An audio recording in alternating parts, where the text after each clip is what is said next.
The American healthcare system is a gleaming machine, they say. The best in the world, sophisticated beyond all rivals. And it's true. The technology we wield is cutting edge, a marvel of modern science. Our doctors and nurses, trained in an intricate web of education, residency, and fellowship programs, are second to none. They devote their lives to refining their skills, passing rigorous medical boards, and constantly updating their expertise. No one can doubt that the hands and minds at the heart of the system are world-class. But brilliance doesn't mean survival. Yes, we can treat heart failure and a host of other devastating illnesses. But what good is the sharpest scalpel if it never reaches the wound?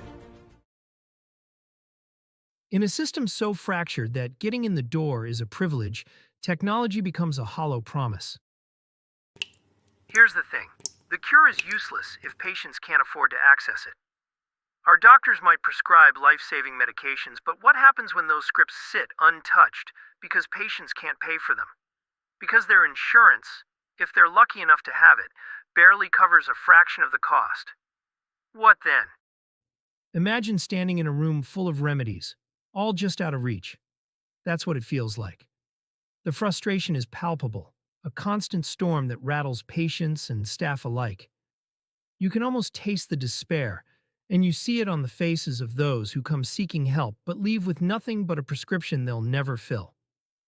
Fragmentation. That's the word we use when the system shatters into so many pieces that it's hard to even describe the chaos anymore. Imagine trying to build a house with broken bricks and scattered nails. You'd get nowhere.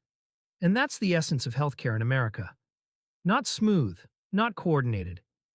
And what's worse, this machine we've built, the one we boast about, it doesn't even try to keep people healthy.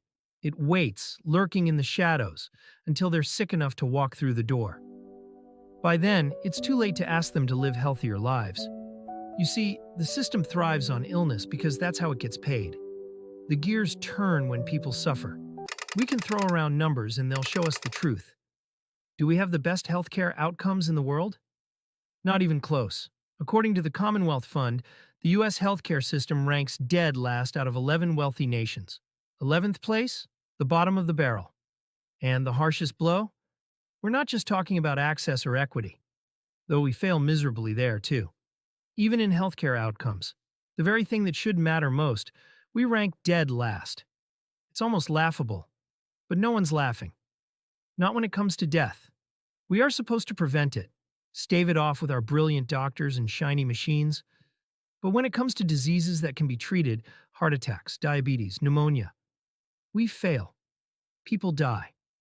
Not in random accidents, not from freak occurrences, but from things we should be able to control.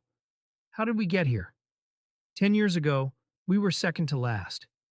And now, we've slipped even further while other nations have moved ahead. Every measure of life expectancy shows the same grim picture.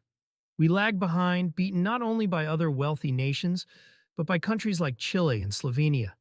It's not just babies who die too soon in America. Adults do too. The statistics don't care who you are. They just keep ticking downward. This isn't just a fluke, an anomaly. It's a pattern, a dangerous trend. The best healthcare system in the world? Maybe in our dreams. In reality, it's a slow-motion disaster. Even the experts say so. Dr. Don Burrick, a man who knows the system inside out, once said, "It's politically correct to say American healthcare is the best in the world." It's not. And if you think things have gotten better since he said those words back in 2009, think again. They've only gotten worse. So here we are, a system that glorifies its own brilliance while letting people slip through its cracks. A machine that churns, feeding on the sick. We're nowhere near the best, and the numbers don't lie. But the truth is far darker than any statistic. The truth is, in this broken system, death isn't the enemy. It's just business. There's something deeply unsettling about this picture. A country with the most highly trained medical professionals and cutting-edge technology consistently ranks dead last among its peers in healthcare outcomes and somewhere in the middle in life expectancy compared to 195 nations, many of which aren't remotely as economically powerful. This isn't just an anomaly. It's a festering wound that has been there for decades. The story of U.S. healthcare goes back to a 1999 report by the Institute of Medicine, now the National Academy of Medicine, to Err is Human.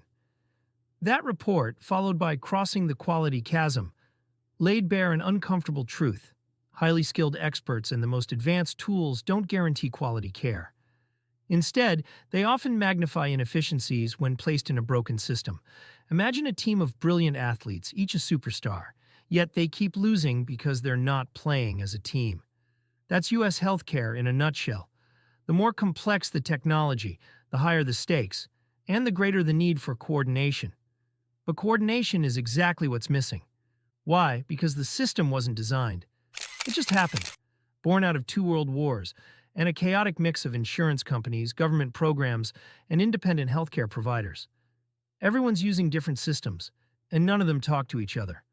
The fragmentation goes even deeper. Hospitals and doctors are divided by networks. If you're not in network, you're turned away. If you arrive at an out-of-network hospital in an emergency, they'll stabilize you. But then you're back on your own, forced to return to an in-network hospital. Even public safety net hospitals, like LAC plus USC, face this chaos. It's the same story over and over.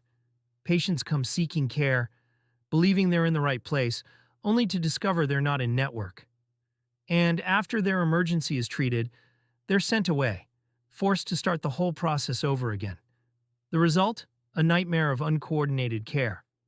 Hospitals don't know what other facilities have done. Patients bounce from one provider to the next, slipping through the cracks of a system designed not with care in mind, but with chaos as its default setting. And the stakes are high. People keep getting sicker, angrier, more confused, while doctors and nurses stand by, helpless to coordinate the care that might make a difference. A slow-motion train wreck of healthcare failure played out day after day, all while the system churns on, oblivious. And the worst part? We've been watching this unfold for decades. We've known the system was broken all along, yet here we are, still talking about the same problems, still witnessing the same bad outcomes. And we wonder, how long can this go on before it all falls apart?